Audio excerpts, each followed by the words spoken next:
महाराष्ट्र विधानसभा चुनाव में महाविकास अघाड़ी का प्रदर्शन बहुत बुरा रहा है और कांग्रेस की स्थिति पर भी सवाल खड़े हो रहे हैं। महाराष्ट्र कांग्रेस प्रदेश अध्यक्ष नाना पटोले हमारे साथ हैं। बुरा इसलिए रहा है क्योंकि आंकड़े बहुत कुछ कह रहे हैं। पटोले जी, मेरा सीधा सवाल है, इसकी जिम्मेदारी कौन लेगा और क्या कुछ इसके पीछे कारण है? देखो, ये चुनाव प्रक्रिया जो हुई है ये किसी को हजम होने वाली नहीं है।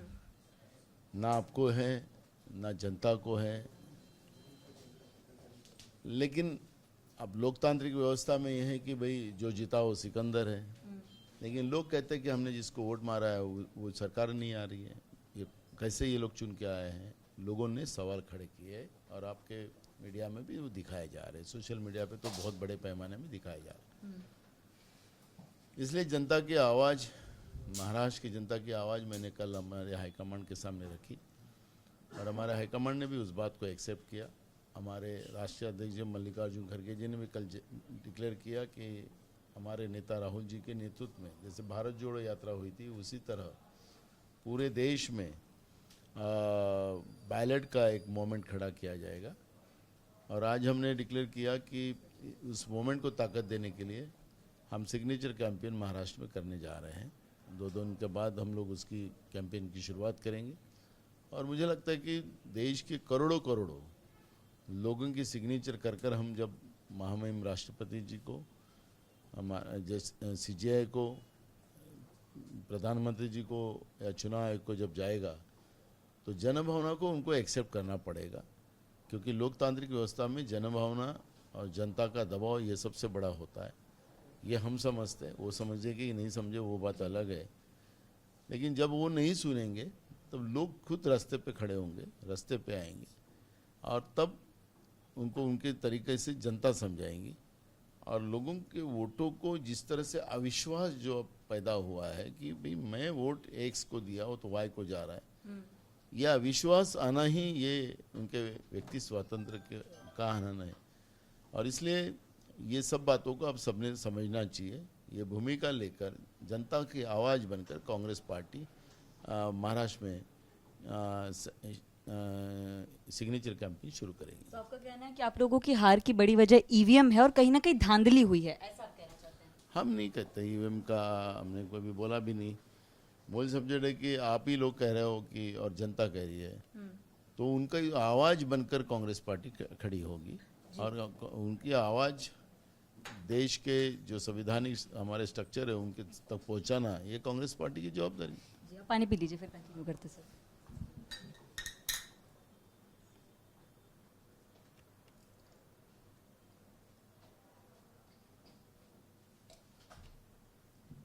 आप कह रहे हैं कि ईवीएम को लेकर जनता बात करी है। ईवीएम को लेकर लोकसभा रिजल्ट आए, झारखंड रिजल्ट आए, तब क्यों नहीं कर रहे हैं? उसको लेकर क्यों नहीं बात कर रहे हैं? हम तो सभी तरह बात कर रहे हैं। हम तो, हमारा कहना एकदम स्पष्ट है।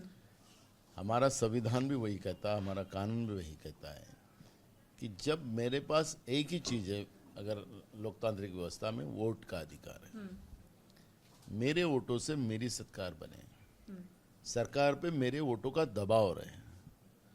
आज सरकार के ऊपर दबाव नहीं रहा जनता का। सरकार अपने मन से उनको लगता है कि हम लोगों की हमें कोई ज़रूरत नहीं है।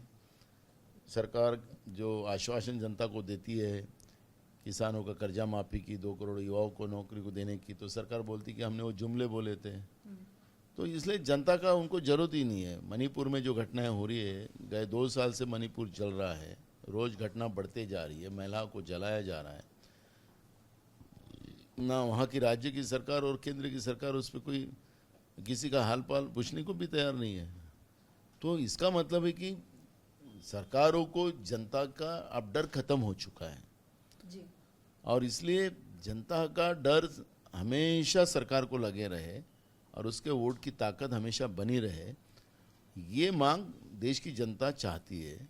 और इसलिए हमारे राष्ट्रीय अध्यक्ष जी मल्लिकार्जुन खड़गे जी ने यह बात को उठाया और जनता की आवाज़ बनकर कांग्रेस पार्टी ये लड़ाई लड़ेंगी। और अंग्रेजों को हम लोगों ने झुकाया है, तो ये कौन से खेत की मूल्य है? इनको भी हम झुकाएंगे। जनता की ताकत के सहारे बैलेट पे वोटिंग देश में करवाएंगे या हमारा मशीन और अशीन का कोई जो इशू है, हमारे खड़गे जी ने कहा कि अहमदाबाद के गोडाउन में भर के रखिए या मोदी जी के घर में रखिए या अमित शाह के घर में रखिए, हमें उसको मशीन का कोई लेना देना नहीं।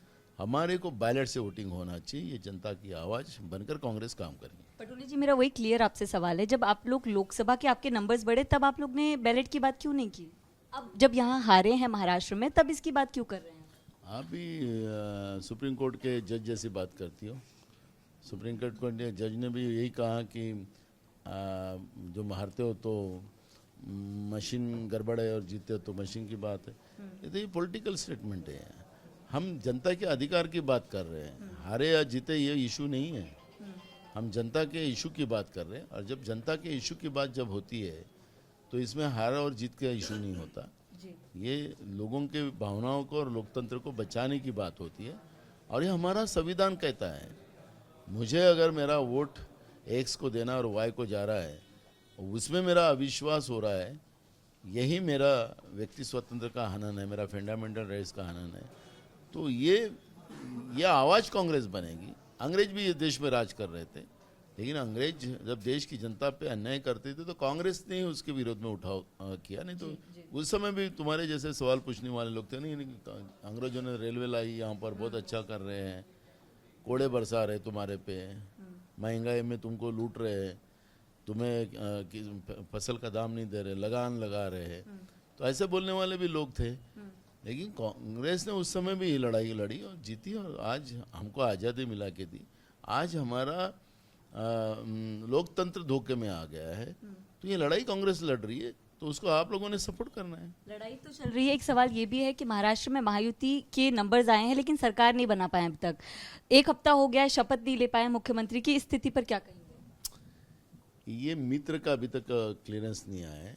मित्र का क्लियरेंस आ जाएगा, क्योंकि आंखें मूंद कर महाराष्ट्र बेचने वाला मुख्यमंत्री होने चाहिए, और दिल्ली में जो बीजेपी के आका लोग बैठे हैं वो यही चाहते हैं कि मित्र ने जैसी जिसको ग्रीन सिग्नल दिया वो मुख्यमंत्री बन जाएगा। एकनाथ शिंदे बहुत मायूस नजर आ रहे थे प्रेस कॉन्फ्रेंस करते हुए, विदाई का एक स्पीच लग रहा था, क्या कहेंगे? फडणवीस को मुख्यमंत्री बनाने की बात चल रही है, उनको नहीं मिल रहा है मौका। देखो, आका डिसाइड करेंगे ना किसको बनाना है, ये एकनाथ शिंदे डिसाइड नहीं करेंगे, और आकाओं के मित्र करेंगे, मित्रों नहीं मित्र करेंगे।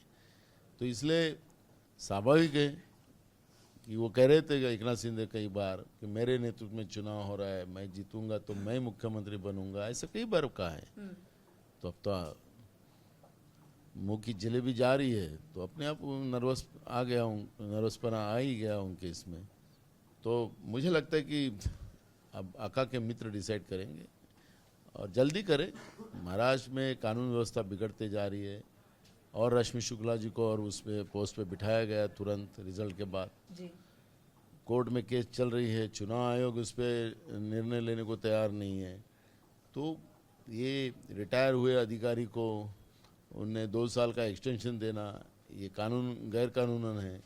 सब चीज़ें होने के बाद भी अब चल रही है मनमानी। राज्य में कानून व्यवस्था बिगड़ी है, किसान आत्महत्या कर रहा है, किसान की फसल नहीं ली जा रही है, सोयाबीन के अभी तक सेंटर शुरू नहीं हुए, धान खरीदी के सेंटर शुरू नहीं हुए, कपास खरीदी के सेंटर शुरू नहीं हुए। तो बहुत सारी है, युवाओं के नौकर भर्ती का इशू है, बहुत सारे इशू है, और सरकार मित्र के लिए बनने वाली है। तो ऐसे समय में थोड़ा समय लग रहा है। आपको नहीं लगता लाडली बहन योजना कटेंगे तो बटेंगे, एक है तो सेफ है, इसका कोई फर्क पड़ा वोट में और उनको फायदा हुआ? ये तो माइंड डाइवर्ट करने की एक व्यवस्था थी, बाकी तो खेल अब बेचने का शुरू हो जाएगा। अच्छा, एक आखिरी सवाल है, आप लोगों की तरफ से एक यात्रा शुरू की जा रही है बैलेट पेपर को लेकर जागरूकता की, उसके बारे में अगर मुझे बताएं। देखो, इसमें कल राष्ट्रीय अध्यक्ष जी ने घोषणा की है। अब राहुल जी की यात्रा कब निकलती है उसका अभी हमारे पास कोई प्रोग्राम नहीं आया है, लेकिन महाराष्ट्र में इस कल की घोषणा के आधार पर इस मूवमेंट को खड़ा करने का हमने निर्णय लिया है, और सिग्नेचर कैंपिंग महाराष्ट्र में किया जाएगा कांग्रेस की तरफ से। बहुत बहुत शुक्रिया आपका। कैमरा पर्सन अनिल पवार के साथ मैं Namrata Dubey, ABP news Mumbai. For exclusive and insightful videos, subscribe to our new channel ABP Live Premium.